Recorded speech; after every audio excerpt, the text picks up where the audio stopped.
je m'engage à ce que cette opération ne fait pas peser de menace du tout sur l'emploi en France et ailleurs. Après, usine par usine dans le monde, c'est sûr que la charge de nos usines dépend de nos succès commerciaux. Et même si nous les souhaitons aussi bons que possible, il arrive de temps en temps qu'il y ait des baisses de charges dans certaines usines dans le monde. Donc il y aura des restructurations. L'idée, c'est quand même aussi de faire des économies d'échelle. Non. Il n'y a pas, encore une fois, cette opération vise à augmenter nos forces, à augmenter nos capacités et non pas du tout à restructurer notre outil industriel. À Québec, avec nous ce soir, le ministre de l'Économie, Pierre Fitzgibbon. Bonsoir, M. Fitzgibbon. Bonsoir, M. Fillon. Les mots de M. Poupart-Lafarge, est-ce que l'engagement pour vous, il est suffisamment clair en faveur des usines, des emplois de la Pocatière, de Saint-Bruno, de Sorel-Tracy? À mon avis, oui. J'ai eu l'occasion de parler avec M. Poupart-Lafarge moi-même la semaine passée. Et il est clair pour moi qu'il voit l'opportunité de l'achat de Bombardier pour solidifier leur présence en Amérique du Nord. C'est un marché qui est en grande croissance. Comme on le sait, on est en retard par rapport à l'Europe. D'une part, il s'engage à créer un siège social pour les Amériques basé dans le Grand Montréal. Il s'engage à avoir un centre de développement, de recherche en ingénierie pour la motorisation des trains, pour les trains adaptés au climat nordique. Et il s'engage à bonifier l'emploi à Sorel-Tracy et à la Pocatière, sujet évidemment au contrat que nous pourrions avoir en Amérique du Nord. Ils pourront avoir en Amérique du Nord. Mais pas à Saint-Bruno nécessairement. Saint-Bruno, c'est plus le côté ingénierie, certains morceaux. Alors, c'est les usines, entre guillemets, c'est plus Sorel-Tracy et la Pocatière. La Pocatière, M. Poupart-Lafarge reconnaît qu'il y a une expertise en soudure industrielle intéressante. Oui. Alors, écoutez, plus il va y avoir de contrats, plus il va y avoir de l'emploi. On n'a pas de garantie, mais il y a un engagement de maintien. Alors, un engagement de maintien d'un siège social, maintien du centre de recherche. Donc, dans les circonstances, il faut être confortable que la structure industrielle de Bombardier-Alstom va être plus puissante que Bombardier seul, et je pense qu'on peut conclure ça rapidement. Alstom parle de 575 millions de dollars de synergie. Il y a 750 employés au siège social nord-américain de Bombardier Transport de Saint-Bruno. Qu'est-ce qui va se passer avec ce siège-là et avec les employés? Écoutez, Saint-Bruno, c'est pas un siège social de 750 personnes. Il y a beaucoup de services d'ingénierie déjà qui existent. Et je pense que M. Poupart-Lafarge ou Alstom veut bonifier ce centre-là. Le bureau chef des Amériques comme tel, on a parlé brièvement comment ça serait structuré. Il va y avoir, on s'entend, des chefs régionaux. Il va y avoir un chef canadien, vraisemblablement. Il va y avoir un chef américain. Il y aura des ressources. Il y aura un chef quelque part en Amérique du Sud, peut-être plusieurs chefs, un au Mexique. Mais le siège social des Amériques va être basé à Montréal. Mais qu'est-ce qui va se passer avec Saint-Bruno? C'est ça, parce qu'il y a quand même des activités administratives. Il peut y avoir des doublons pour Alstom maintenant. Écoutez, c'est sûr qu'il y a un service, mais il ne faut pas oublier, le Bombardier Transport est une société allemande, à toute fin pratique. Il y a beaucoup de services d'ingénierie à Saint-Bruno.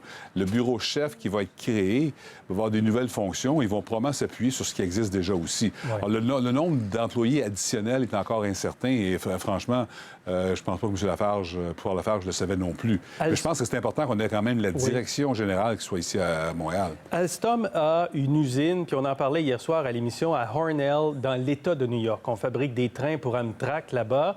Usine très avancée sur le plan technologique. Pourquoi Alstom investirait plus au Québec et non pas plus à Hornell? Il y a 11 usines américaines d'Alstom sur le sol américain. Écoutez, Bombardier a une usine aux États-Unis. Je pense qu'au Mexique, je pense que ce qui va arriver, c'est que, premièrement, on veut une force de frappe. Ils veulent une force de frappe pour le marché américain. Le gros marché est là. Et je pense que M. Legault, le premier ministre, a eu des discussions récemment avec les gouverneurs généraux de certains États à l'effet qu'on devrait garder une structure nord-américaine. Alors, je pense qu'on peut offrir aux Américains cette structure-là et on peut bénéficier en partie de contrats qui vont être octroyés par les Américains. Mais comment on va en bénéficier, M. Fitzgibbon? Parce qu'il y a le Buy America Act aussi aux États-Unis. Oui, mais écoutez, il y a des composantes qui peuvent être à la Pocatière. Inversement, les contrats canadiens vont être potentiellement faits en Ontario et au Québec. Je pense qu'il y a moyen de bonifier l'offre à la Pocatière pour servir tous les marchés en respectant les règles bilatérales de commerce. Mais on peut avoir des wagons américains qui peuvent être assemblés en partie ou des morceaux peuvent être faits ici à la Pocatière. Vous avez dit la semaine passée qu'il fallait regarder vers le futur, parce que regarder vers le passé, quand on regarde Bombardier, c'est un petit peu décevant, n'est-ce pas? Attristant, ce qui s'est passé. Est-ce que vous êtes convaincu que Bombardier, avec les ventes des derniers jours est une entreprise plus solide pour l'avenir? Bien, écoutez, c'est sûr que le Québec, on est désolé, un Bombardier, on regarde dans l'histoire, c'est un animal à 4 têtes. Hein? On avait BRP à l'époque, vous vous rappelez, on avait l'avion commercial, l'avion d'affaires, les trains. On a encore BRP quand même. Bien, j'arrivais là.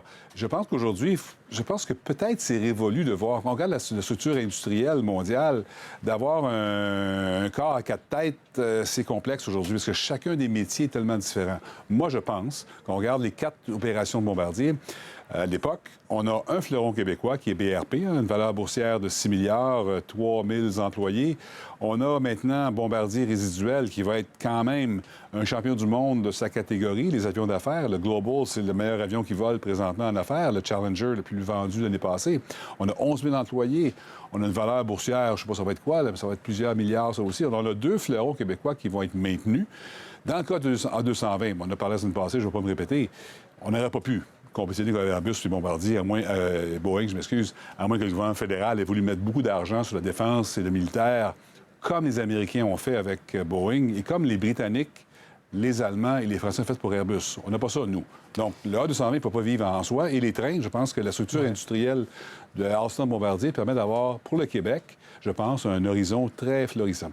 Oui, sans aucun doute, je comprends, mais dans une économie de propriétaires comme vous, comme M. Legault et vous l'avez beaucoup évoqué là, au cours des dernières années, des derniers mois, c'est les Japonais, Mitsubishi, maintenant, qui sont propriétaires du CRJ. C'est les Européens de Toulouse qui sont propriétaires de l'A220. Et puis Alstom, les Français Alstom qui sont propriétaires de Bombardier Transport. On s'éloigne de cet objectif qu'on a d'être propriétaire de nos grandes innovations. Je pense qu'on peut faire les deux. Vous avez raison. Je pense qu'on peut cohabiter avec des investisseurs étrangers qui vont donner des gardes d'honneur d'ordre. Dans le cas d'Airbus, je pense qu'on est chanceux d'avoir Airbus au A220. Mais regardez les nouvelles compagnies. Autobus Lyon, on est en train de faire des camions, on est en train de faire des autobus électriques. Je pense qu'il y a une nouvelle génération de sociétés. Et vous avez entièrement raison. Le focus du gouvernement, c'est d'avoir des sociétés québécoises détenues par les Québécois. Mais ça n'empêche pas, en parallèle, d'avoir des compagnies étrangères qui reconnaissent en passant l'avantage est ici. Mais Alstom n'a pas acheté Bombardier pour nous faire plaisir. Là. Ils sont heureux d'avoir des gens compétents. Et là, A220, c'est un des meilleurs avions au monde. Hein. Puis M. Guillaume Foury, qui va venir ici jeudi à Montréal, qui va être avec M. Legault, il est fier d'avoir hérité de cette opération-là. Alors, je pense qu'il faut en être fier aussi. Michel Nadeau nous disait, dernière question, qu'Alain Bellemare n'avait pas vraiment réussi finalement à redresser l'entreprise parce qu'on visait 20 milliards de revenus en 2020, un cash flow, des liquidités positives d'1 milliard. On est quand même très loin de ça. Comment vous évaluez le travail de M. Bellemare depuis 5 ans? Écoutez, j'ai pas la prétention de pouvoir juger le travail de M. Bellemare. Tout ce que je vais dire, puis je ne vais pas le défendre non plus, ce que je vais dire, c'est que j'ai dit ça en face la semaine passée, aller jouer au tennis, les 2 mains dans le dos, c'est difficile. La dette de Bombardier, présentement, avant le remboursement qui va se faire avec les transactions, est de 9 milliards à peu près, plus ou moins. Le 9 milliards, là, il y a 7 milliards qui vient du C-Series. Il y a 2 milliards qui viennent du Lear 85, avion qui ne volera jamais. Donc, il y a 9 milliards de dettes sur des projets pour lesquels Bombardier n'aurait eu aucun retour économique. Alors, tu sais, c'est comme bâtir une maison, d'avoir une hypothèque sur une maison avant qu'elle soit construite. Alors, je pense que je ne peux pas défendre M. Bellemare, au contraire, mais je pense qu'il faut quand même regarder. Il a hérité d'une situation qui n'était pas facile. Est-ce qu'il aurait pu faire mieux? Peut-être. Et je ne suis pas capable de juger s'il aurait pu faire mieux. Je ne connais pas cette industrie-là. Bien, on s'arrête ici. M. Fitzgibbon, merci beaucoup. Merci beaucoup. Merci.